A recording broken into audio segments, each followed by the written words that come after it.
Today on Sagittarian Matters, it's me, your host, revealing the fate of soy creamer, answering your listener advice and opinion questions, discussing refrigerators, vegan food, near-death experiences, and more. Stay tuned. Sagittarian Matters, Sagittarian Matters, what's the matter with you? Sagittarian Matters. Hello from the Sagittarian Matters Social Distancing Studios in Los Angeles, California. Listeners, thank you for your patience. The podcast has really been coming at you in fits and starts in surprising amounts over the past 6 months, as I have been traveling back and forth between Portland and Los Angeles, and also up to my gills in work interviewing family members and putting together relative fiction. Thank you to everybody who has listened to relative fiction and given me nice feedback or shared it or told people about it or rated it. I really, really appreciate it, and those things really count. Please keep listening. Right now, we are at about episode 4. We're at the break between episodes 3 and 4.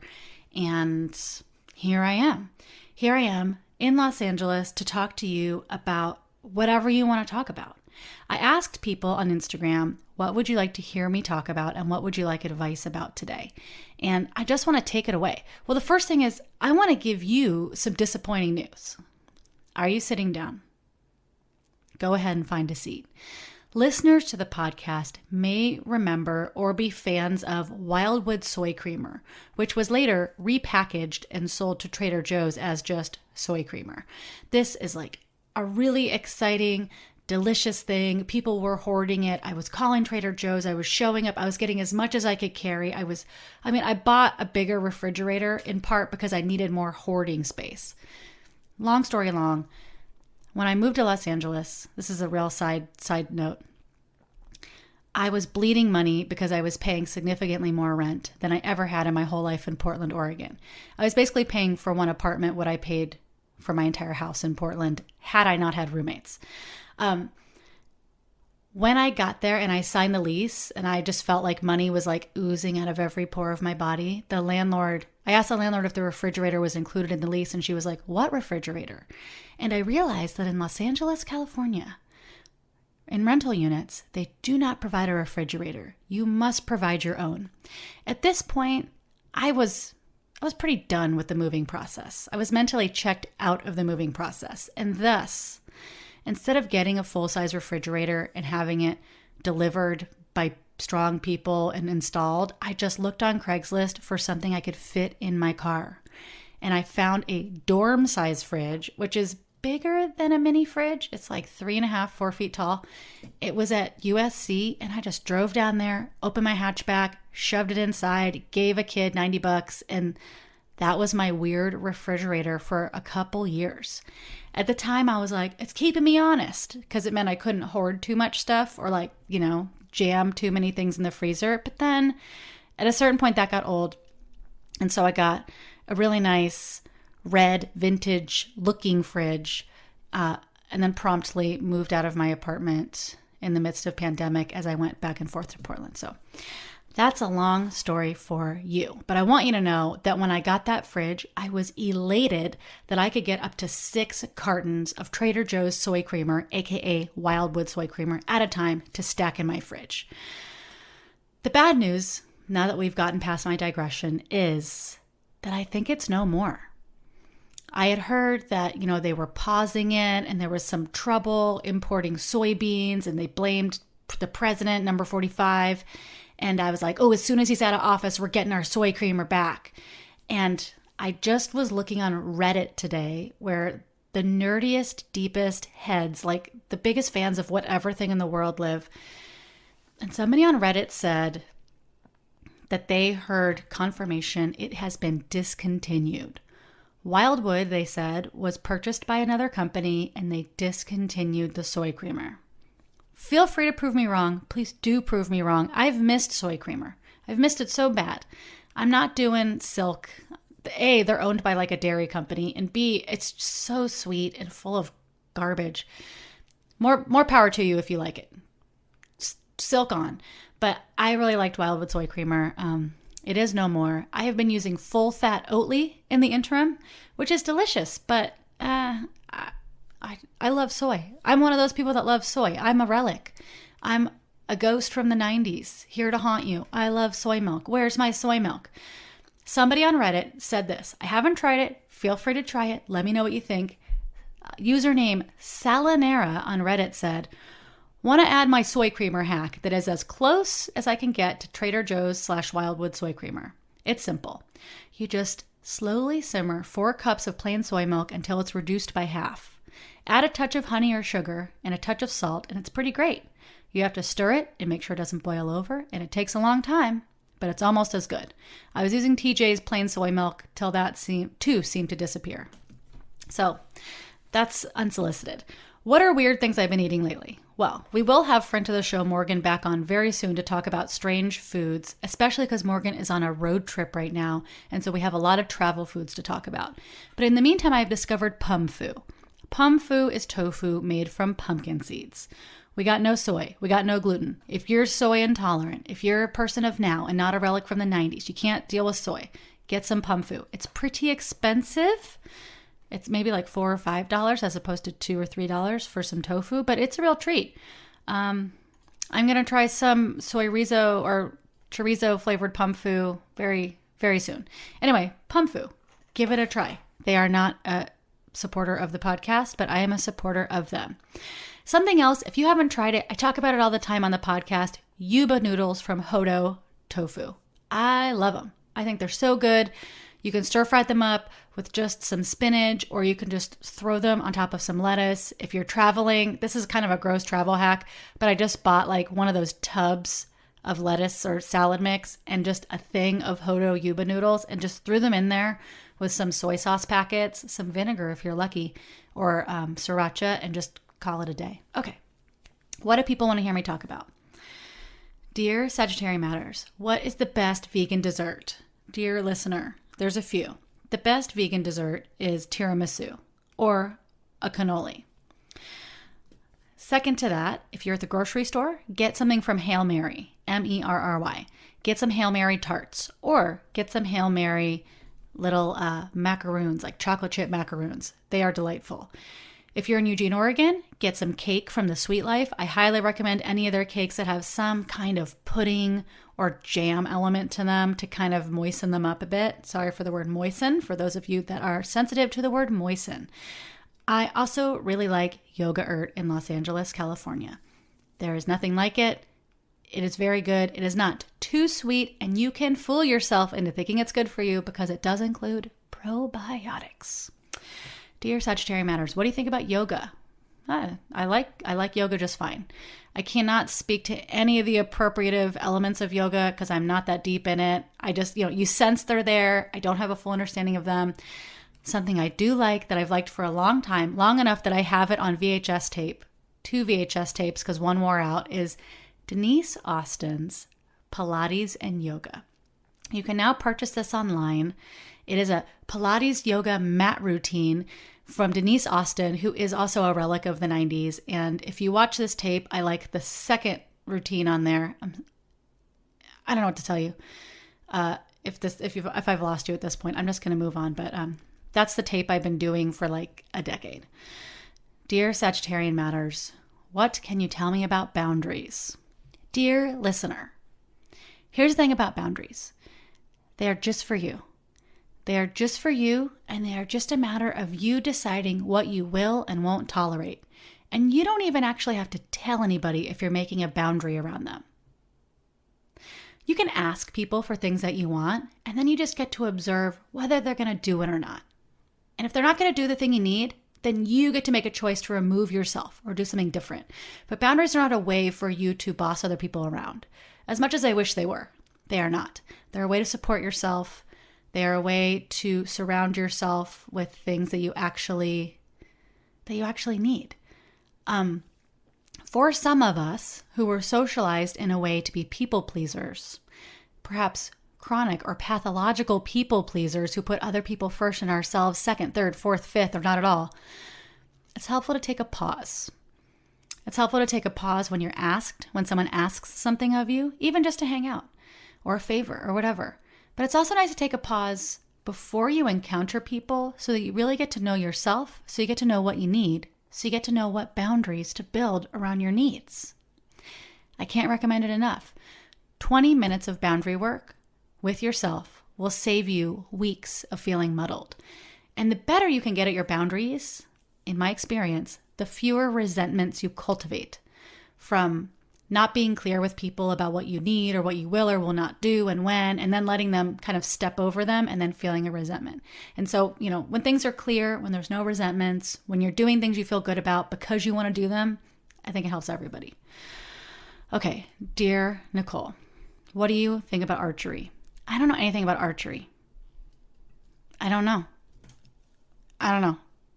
Why do people have to wear a thing on their arm for archery? I don't know.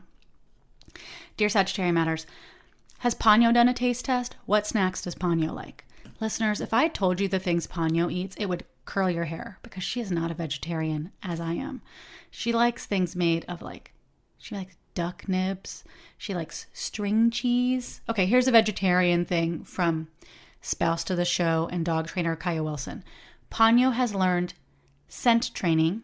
She has learned to strengthen her sniffer as she's gone blind by doing Find It, where Kaya will take tiny pieces of string cheese, which is fragrant enough for Ponyo to find, but not disgusting, like hunks of meat or something, and she will hide them all around the living room in lots of different places, a little high and low, high to Ponyo meaning shoulder height for a Chihuahua. And then she'll say, find it. And Ponyo knows this means that she needs to use her nose to sniff around and find the string cheese. So that's one of Ponyo's very favorite snacks. Other than that, she eats a lot of things I eat, unless it's spicy, unless it's an onion or a mushroom or a raisin or a grape or something that's, illegal for dogs. She likes a lot of things that I like. She even eats popcorn, which I think is really important in a dog. If you're ever looking for a dog, you need to throw some popcorn on the ground and see what the dog does. Because in your life, you're going to pop a lot of popcorn. A lot of it's going to get on the floor. And if your dog isn't the kind of dog that will eat that and pick it up for you, your house is going to be a huge mess. I don't know if other dog people have experienced this, but when I'm in a place without dogs and a piece of food drops on the floor, I just ignore it because I'm used to a dog coming up behind me and eating it. But if you're in a place without dogs, you just look like the slobbiest slob in the world.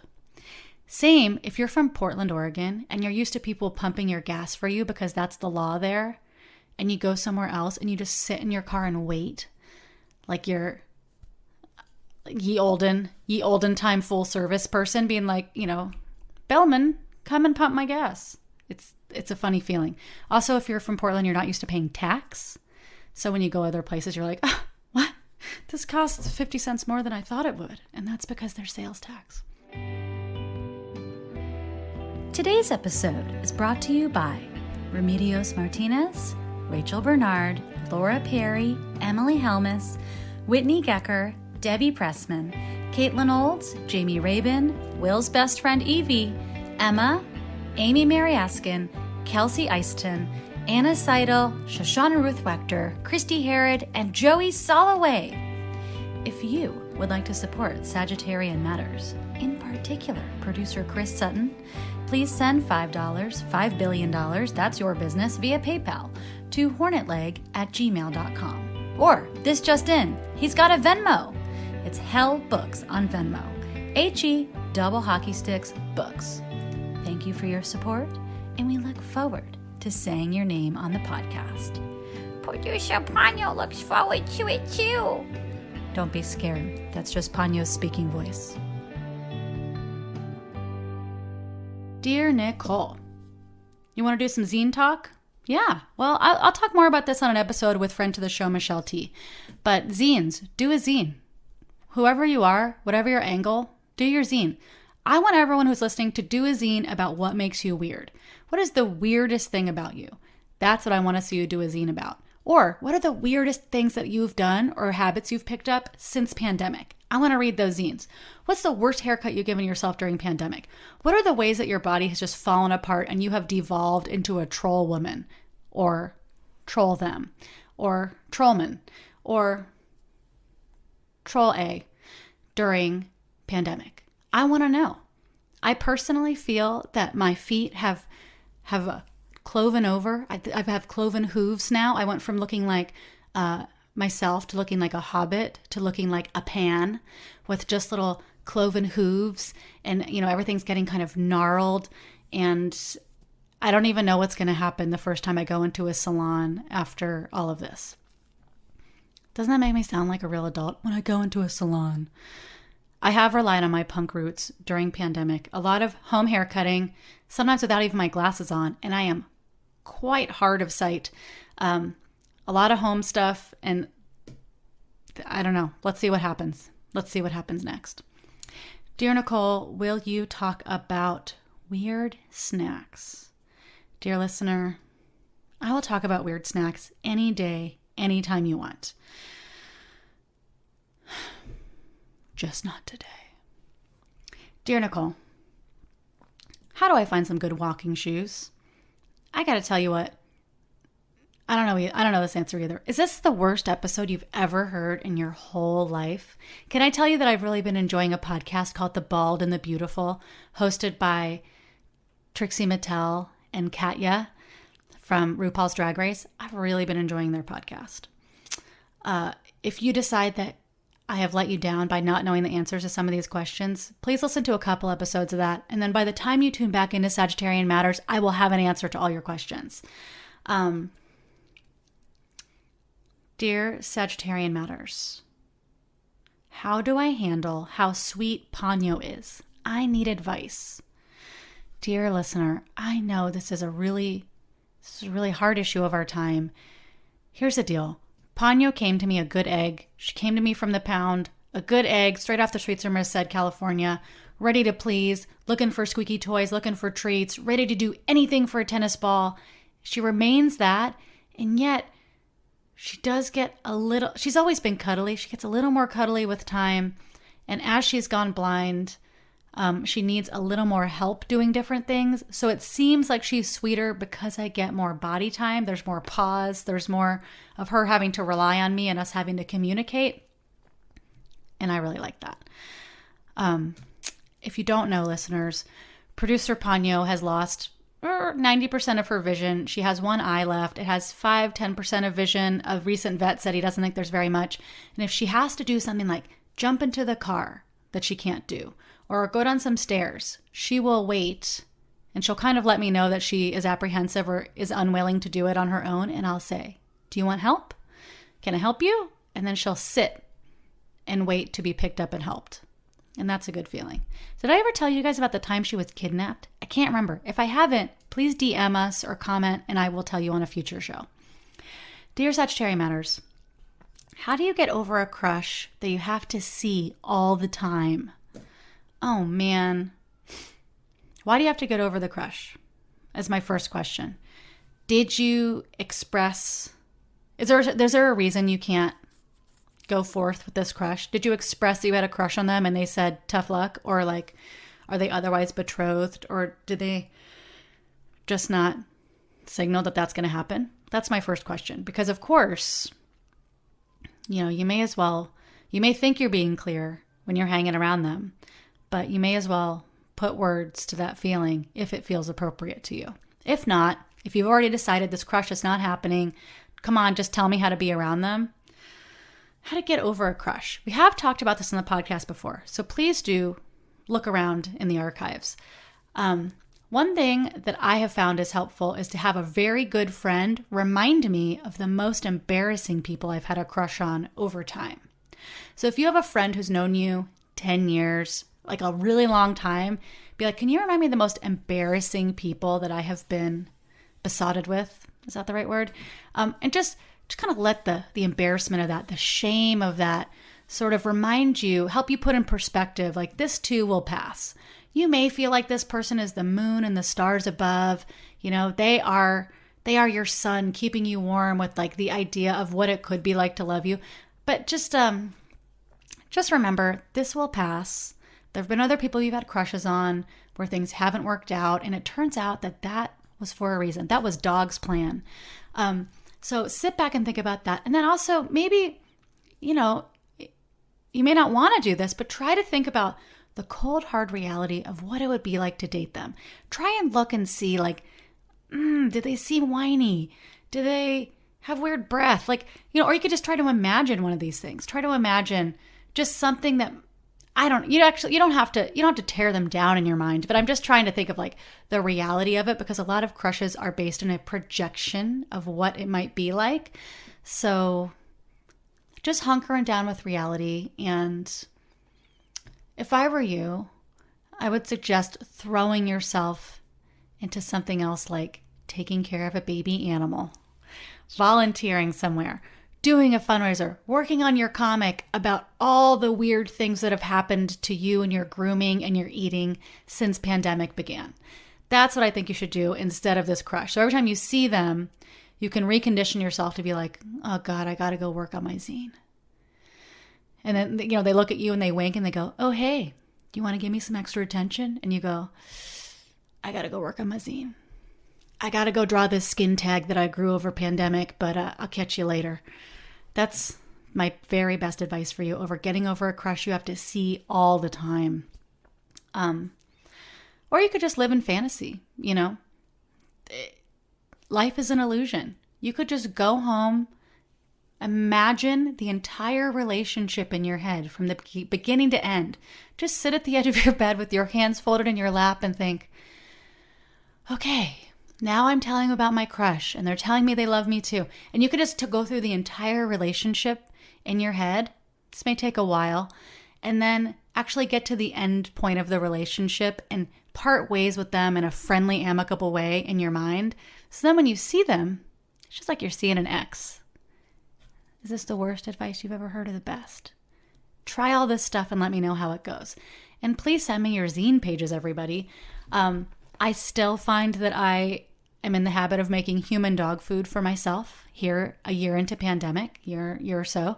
And that is some kind of protein with a bunch of vegetables. It's basically like a scramble for every meal when left to my own devices. That's where I'm at here in the pandemic. Okay, I think that is all for today. If I didn't answer your question, it's because I'm saving it for a future episode with friend to the show, Michelle T., where we will be talking about friendship breakups, Sagittarians love bombing you, jealousy, and more. In the meantime, if you ever want a good walking shoe that is also a wonderful fashion statement, why not try an orthopedic shoe? Many of them are leather, so I recommend finding them secondhand, which is not hard to do because very unfortunately, most of the people who buy orthopedic shoes new don't live long enough to wear them to their natural end. I'm sorry to be grim, but this is how I assume I have found a lot of pairs of like squeaky clean orthopedic shoes at different senior citizen thrift stores. I love senior citizens. I love senior citizen thrift stores. I don't wish harm to anyone who buys a new pair of orthopedic shoes, but it's easy to find some that don't have a lot of wear on them if you don't want to buy them new because they're leather and because they're a little bit expensive. But they sure are nice if you need like a day to night thing. If you don't mind looking like a grandma after hours and you want something to wear with a dress, try an orthopedic shoe. I also just did a ton of Googling research about shoes that I wanted for trail walking. I will tell you one more thing before we go for the day. And it is this. I had some Easy Spirit brand sneakers, which if you're from the 80s or 90s, you remember the advertisement. Looks like a pump, feels like a sneaker. Do you remember that? Easy Spirit. They had sneakers that I found at a senior citizen thrift store. And I was like, oh my God, these are so funny. It feels like a pump. It looks like a sneaker. And I wore them and they have basically no tread on the bottom because they're meant for like walking at the mall. Because you're 150 years old and you're mall walking with your friends, which I would do now if it wasn't indoors and I wasn't afraid of people breathing on me. But I would use these for walking on trails at Griffith Park with my friends, including friend of the show, Rocco. At some point, we were going up a very steep, very thin, windy trail at the edge of a ravine, kind of near the Greek Theater in Griffith Park, if you've ever been there. And I don't know what happened, but I started sliding down the hill. My shoes with no grip failed me. It's very dusty, dry, dirty. And I literally started sliding down the ravine. And all I thought to say was, goodbye. And so Rocco looked down at me as I was sliding down the hill, and I just waved at him and said goodbye because I thought that was it. And I was about to plunge to my death. And turns out is my survival instinct. I did get snagged on a branch. I was able to like clutch some grass and branches and climb back up. So listener, if you think you're going to use these walking shoes for walking on a trail or ever being in nature, consider getting some with some tread. It doesn't have to be like the dirt bike of shoes. You don't need to wear a tire on your foot or toe shoes, but do consider if you're ever going to need some traction, why not invest in some today? It may save your life, and then you don't have to say goodbye while making eye contact with your friend and friend to the show as you plunge to your death. Did Ponyo try to save me? She did not. I did let go of the leash so she wouldn't be dragged with me. I'm not saying I'm Mother of the Year, but I'm not going to turn away the award either. Listeners, thank you for listening. Thank you for your patience as we have been back and forth during pandemic, posting a lot, posting a little, posting irregularly. Producer Chris and I really appreciate it. Please remember to tip Producer Chris. Please send me your advice questions and your opinion questions. If there's any kind of food you want us to try, please send it to us. The Sagittarian Matters Social Distancing Studio, Splendid Table Tasting, a Splendid Sagittarian Table, all these things are still active and functional. We just may be coming to you bi-weekly instead of weekly. I trust that you can look in the archives. If you're looking for a couple episodes that I have listened to over and over again because I think they're very fun, some of my favorites are the Anonymous Butch episode where I also talk about Little Shop of Horrors, and the episode where Beth Pickens and I talk about Phantom of the Opera, and then Morgan gives some very sound advice. Those are a couple of my favorites from the past couple of years, but you know, I sure do love all of our guests. Okay, thanks for listening, and I will talk to you very soon.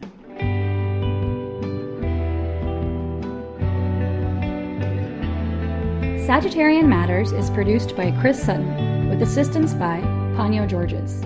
Our theme music is composed by Carolyn Pennypacker Riggs of the band Bouquet. Thank you for listening, and I'll see you next time.